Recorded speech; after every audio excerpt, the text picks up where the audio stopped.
deuxième enseignement de son école, certaines personnes disent qu'une partie de la tête pourra être autorisée. Mais attention, Imam Ahmad ibn Hanbal, il fait une différence entre l'homme et la femme. Pour l'homme, il faudra obligatoirement ou bien faire le massage de la tête en entière, ou bien faire le massage d'une grande partie de la tête.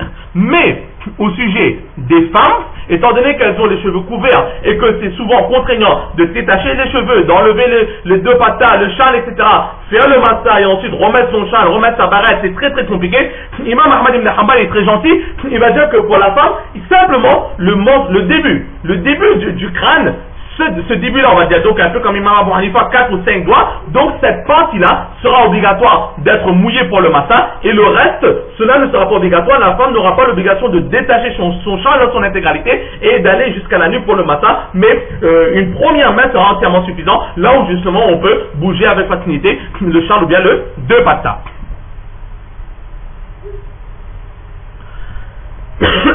Donc, là c'est la divergence entre les aïmas. Imam Abu Hanifa, lui, il est parti sur le principe qu'il faut faire le massage du quart de la tête ou bien de la largeur de 3 ou 4 doigts. Sur quoi est-ce qu'Imam Abu Hanifa, il se base? Eh bien, avec lui, il a énormément de hadiths. Il a un hadith dans lequel il dit que le prophète sallallahu alayhi wa sallam, il a fait masaha ala nasiyatihi.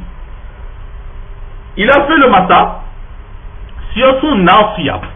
Et le nasiya, c'est un terme que Allah subhanahu wa ta'ala, il emploie aussi dans le Coran au sujet des personnes, Allah nous en préserve, qui iront en enfer. Alors là, Allah dit qu'on va les prendre par leur nasiya et on va les traîner dans l'enfer. Et le nasiya, c'est quoi? Le nasiya, c'est les premiers cheveux que nous avons sur la crâne. C'est-à-dire que lorsque, par exemple, un enfant, une personne qui fait des bêtises, et le grand, la personne qui veut le brutaliser, comment est-ce qu'il va prendre son crâne, c'est-à-dire les premiers cheveux, les cheveux qui sont les plus proches de son front, il va prendre ces cheveux-là et il va les tirer. Alors, tous les cheveux qui vont entrer dans cette poignée de main-là, c'est ce qu'on appelle le nasiya. Et en général, cela correspond au quart de la tête, ou bien à 3 ou bien 4 doigts de largeur. Donc dans certains récits, il est dit carrément le nasiya. Et le nasiya correspond au quart de la tête. Dans d'autres récits, il dit masaha muqaddama ra'sihi. Il a fait le massage sur le début de son crâne. Et le début de son crâne, on va être un peu généreux, on va dire que le début du crâne, c'est à partir du quart qu'on considère que c'est jusqu'au quart de la tête qu'on va considérer le début du crâne.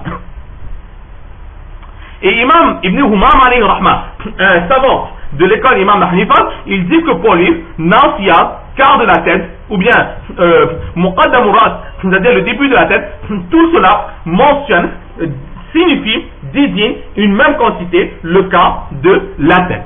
Et aussi, enfin, il se base sur une règle grammaticale.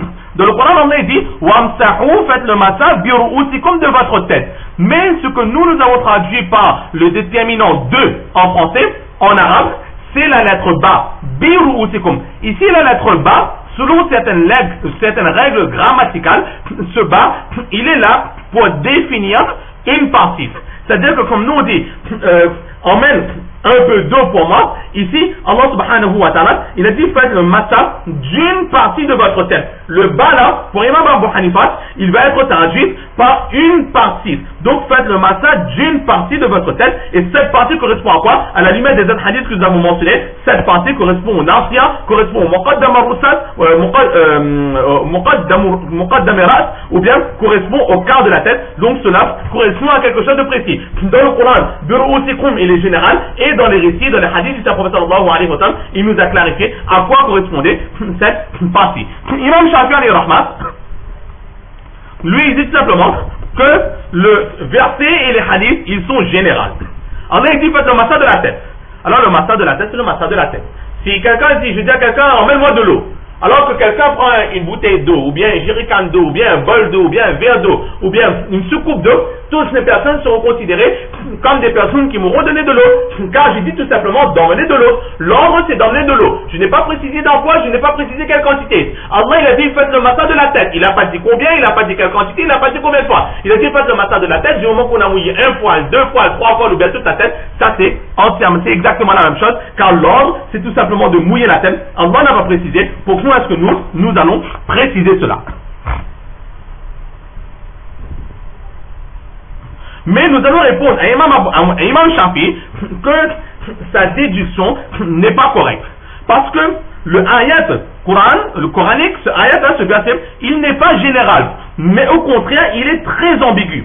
Parce qu'Allah, il a dit, faites le massa de votre tête, et tout le monde se pose la question, mais quelle quantité? C'est bien la raison qu'il y a une divergence. Imam Shafi'i dit quelque chose, Imam Abu Hanifa dit quelque chose, et Imam Malik dit quelque chose, Imam Ahmad ibn Hanbal dit autre chose. Donc il y a dans la compréhension, il y a quelque chose, il y a une ambiguïté. Et du moment qu'il y a une ambiguïté, on ne peut pas appliquer à la va-vite n'importe comme on a compris cette ordre, mais il faudrait essayer de préciser, il faudrait essayer de comprendre et de montrer vraiment quel est enlever cette ambiguïté pour que le sens de ce verset soit plus clair. Et le sens de ce verset, il est plus clair avec les récits que nous avons mentionnés précédemment, dans lequel le prophète il a fait le wudu sur le nasiya ou bien le muqaddamirat, etc.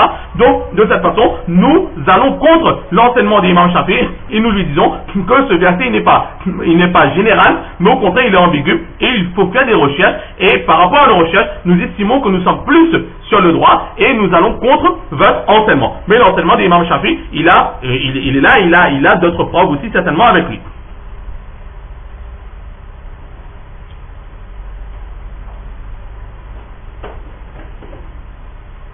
Et Imam Malik alayhi rahma, lui il dit qu'il faut faire le massa sur la totalité de la tête. Ben lui il dit tout simplement, quand il a dit de faire le massa de la tête, et bien pour lui la tête c'est pas une partie de la tête pour lui c'est toute la tête. J'ai mangé, j'ai bu du lait, ça veut dire que j'ai bu du lait ou bien j'ai bu mon lait, ça veut dire que j'ai bu tout mon lait, j'ai bu toute la quantité du lait. J'ai mangé le gâteau, ça veut dire que j'ai mangé le gâteau dans son intégralité. S'il aurait mangé une seule tranche de gâteau, il aurait dit j'ai mangé une part de gâteau. Mais il a dit j'ai mangé le gâteau, donc j'ai tout mangé. Ici on a dit faites le massa de la tête, ben la tête c'est dans son intégralité, ce n'est pas une simple petite partie. Là c'est la preuve de Imam Malik alayhi rahma. Et aussi, ils disent que très souvent, dans quasiment tous les récits que nous allons voir, nous verrons que le prophète sallallahu alayhi wa sallam, il a toujours fait le massa de sa tête en entière. Et effectivement, il dit que les hadiths où le prophète sallallahu alayhi wa sallam, il a fait le massa tout simplement sur le quart de la tête ou bien le nancier, etc.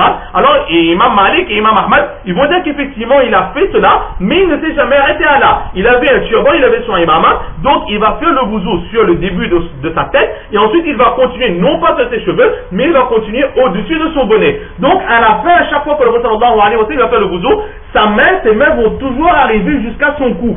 Que ses mains restent au contact de ses cheveux ou pas, pour eux, très souvent dans les hadiths, on voit que le prophète sallallahu alayhi wa sallam, il a emmené ses mains jusqu'à son cou. Par rapport à cela, ils disent que la totalité de la tête sera obligatoire pour le massa, sinon le massa ne comptera pas. Nous, l'enseignement d'Imam Abu Hanifa, nous sommes fermes sur notre enseignement que c'est le quart de la tête ou bien la largeur de 3 ou 4 doigts. Et ce qu'Imam Ahmad ibn Hanbal, il a dit ainsi qu'Imam Malik, que le prophète sallallahu alayhi wa sallam, il a faisait le wudu sur son imama, sur son turban. Alors dans les chapitres qui vont suivre, Imam Abu Daoud, il va justement mettre en place un chapitre sur l'autorisation ou pas de faire le massa sur son imama, et nous allons voir que la déduction d'Imam Ahmad et d'Imam Malik vont à l'encontre de certaines règles, et que vraiment dans ce cas nous serons plus sereins quant à l'enseignement de Imam Abu Hanifa alayhi rahma. Donc nous allons nous arrêter ici pour aujourd'hui.